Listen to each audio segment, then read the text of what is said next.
Greetings, friends, fiends, foes, Janes, Dicks, and Joes. Last week I opened my video with a joke. I can't open this week's video with a joke because I only know one clean joke and I told it last week. So we will kick off this week's video not as a comedy but a mystery.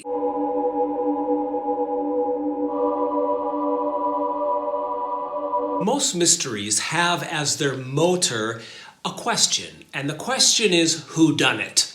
Agatha Christie mysteries, for example. Columbo. Okay, the question at the heart of the mystery behind today's video, however, is not whodunit, but what is it? I'm going to tell you what it is at the end of the video. Don't skip ahead. It's a mystery. Follow the course of the mystery with me. But before we continue, a word from our sponsor. Hi, you're my sponsor. If you like this video, hit like. And while your finger's already on the mouse, please hit subscribe. At the end of the video, I'll give you a link to my Patreon page where you can find more good content that will change your life. Sorry for this commercial interruption, but a monk's gotta eat too. For the past 2 weeks, I have been talking about the search and the path. So I personally have used religion, spirituality, atheism, philosophy, art and writing, the pursuit of love, and the quest for success, all as potential ways of searching for meaning and purpose, a way to be in the world, and a path through life. And I've also been talking about how none of these things worked, and where we left off last week was, and then I met my Zen Buddhist mentor. Before I met my mentor, I had 5 moments in my life that I consider now in retrospect to have been markers that show how I was moving down the path towards Zen Buddhism, even though I didn't know it at the time. I'm going to briefly state those 5 markers, and later on in the video, I'll tell you why. College. University of Dallas, senior year, I'm sitting in the office of Dr. Scott Kreider, a god, my Shakespeare professor. We're talking. He says, "Hey dude, why philosophy?" I was like, for one thing, I want to kind of know what happens after I die. He says, that's a speculative concern. Maybe a speculative concern isn't the most important concern. I say, Dr. Scott Kreider, why do you say that? He says, I got a wife. She's from Taiwan. She's Buddhist. For my Buddhist wife, she has made peace with the fact that she's going to die someday. So for her, your speculative concern about what happens after she dies isn't all that important. What do you think about that, Rube? He gave me pause. He stopped my mind. And for a moment there, he kind of cast a lot of doubt on the whole Western philosophical project, which I had been studying from the pre-Socratics on through the postmodernists for the last 4 years.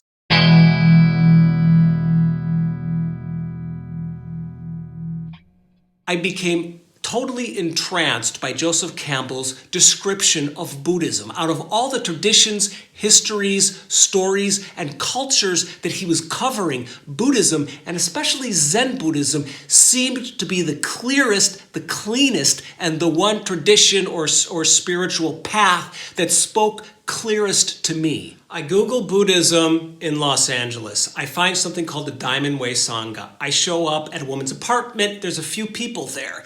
They show me how to sit a little bit and to do something like chakra visualization. I wasn't that into the chakra visualization stuff, but I really got a beautiful taste for Buddhism one evening when I went to a Sangha member's extremely small apartment, and he and his wife totally introduced me to the concepts essential in the practice and teachings of Buddhism.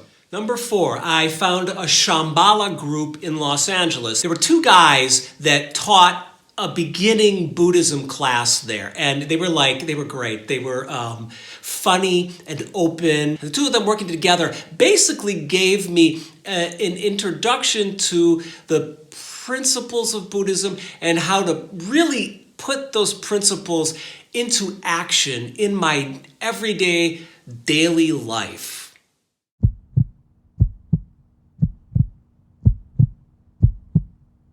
I find a postcard for a sitting group at a coffee shop. It says Zen. It's not what you think. I show up at a parking garage on Sunset Boulevard. I descend into the bowels of the parking garage. It's labyrinthine, it's concrete. I get lost. I round a corner.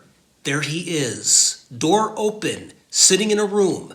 My future Zen Buddhist mentor. Black robes, black cushions. Everything is very symmetrical. Everything is very clean. Whoa, I find myself thinking in an instant, what will happen in that space that is like a pure frame for my experience that has no content, right? The Tibetan Shambhala group, they had lots of stuff in their frame. They had incense, they had deities, they had candles, they had statues, they had teachings. Not this. This was clean. This was direct. Here, we were going to get to the bottom. Here, we were going to strip everything to the bone. And what did I do? Did I enter that room and meet my future mentor? No, I walked straight past the room and pretended like I wasn't there for Zen Buddhism, that I got lost in the parking complex. I paused, I kind of caught my breath outside the room, and I asked myself, are you ready for this? And then some part of me realized, yeah, I got turned on to the Buddhist path by my college professor, Dr. Scott Kreider. Then I learned more about Buddhism through Joseph Campbell. Then I found my first Sangha with the Diamond Way group. Then I got teachings and I got practices from the Tibetan Shambhala group. Now here I was, ready to study Zen. I was ready to jump in with both feet, because that's what Zen practice is. You get thrown right into the deep end. So I want to pause here for a moment and say, sometimes we're on the path and we don't know it. I started off on the Buddhist path way back in college, but I had no idea. The world, the universe is looking out for us. Trust your life. Trust the process. I turned around and I walked in that room and I met my Zen Buddhist mentor. The very first thing that my Zen mentor did was teach me how to sit. He gave me basic zazen instruction. The very first time I sat zazen meditation, I experienced what they call, in the Zen tradition, satori, or great enlightenment. Ha! Kidding! It was boring! All I did was sit there, and if I moved, he would yell at me.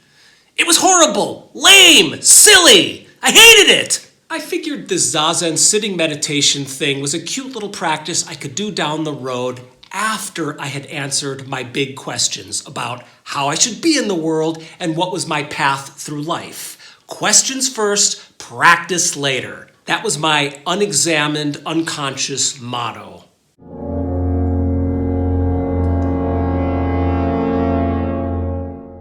My mentor and I became friends. He became a spiritual friend. After a sitting, which I would gut my way through, my mentor and I would go out for coffee or margaritas, and we would talk. The very first thing I would like to say about this man, my mentor, is that he was light, but he also had weight.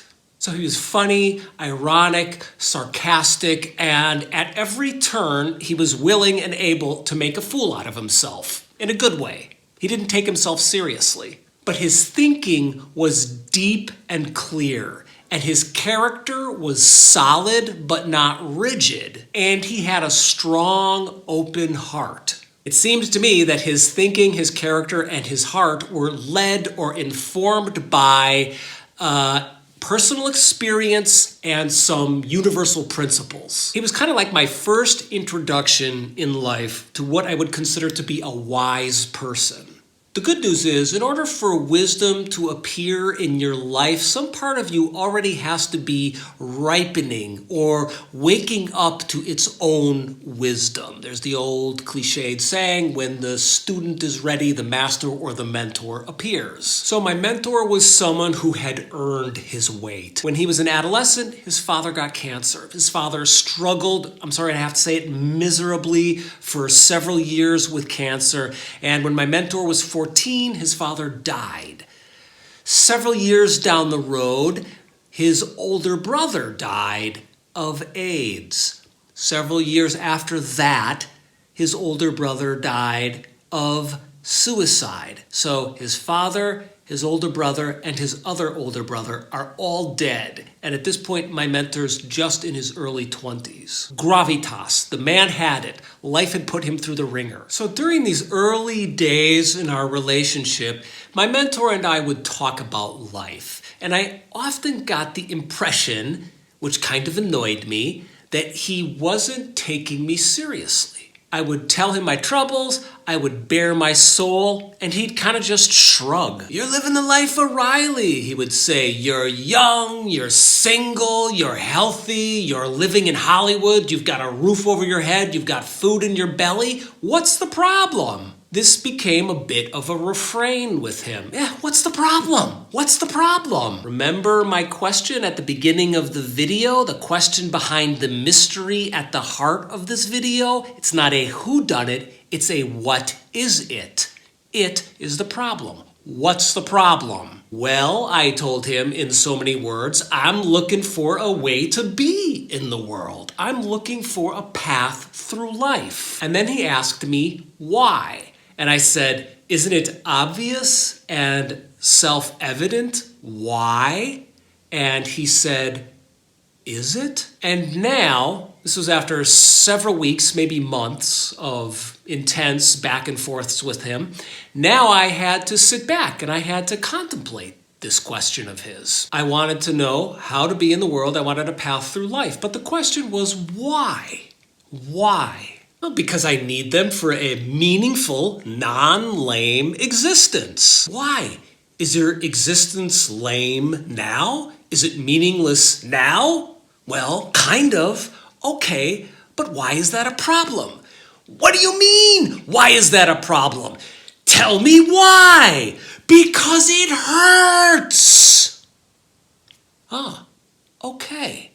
So hurt is the problem. You don't need answers to questions about how to be in the world or what your path through life should be.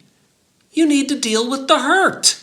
Hurt is the problem. You need the hurt to go away. Let's talk about hurt, baby. So Zen and Buddhism gets to the heart of the matter. So here we are at hurt, at pain, at suffering.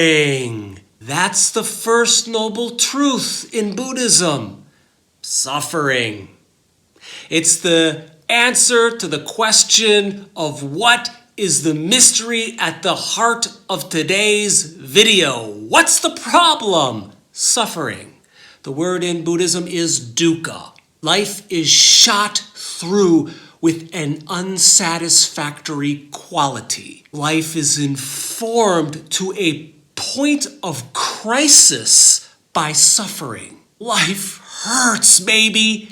Now we're in it. And we're going to continue it next week, in next week's video. Whew, that was intense.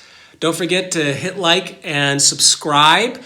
In the description of this video, I've got a link to PayPal. If you want to support me and the work I'm doing here, I'd appreciate it. I offer this stuff for free, but you can throw a few coins in the hat if you wish through PayPal. Also, I've got a link in the description for Patreon, where I've got a bunch of essays and blogs and stuff up there. And don't forget to hit subscribe. Here's the deal. YouTube is monetizing my videos, and I don't get a penny off of it. So I contacted them. I said, stop playing commercials at the front end of my video. And they said, oh, we're going to keep playing them until you, loser, have 1,000 subscribers. Once you hit 1,000 subscribers, then you can demonetize your own videos. But until then, we're going to make money off your content. So, dudes, I'm at like 760, man. Get me up to 1,000 so I can give the finger to the man. Know what I'm saying? Thank you. See you next week.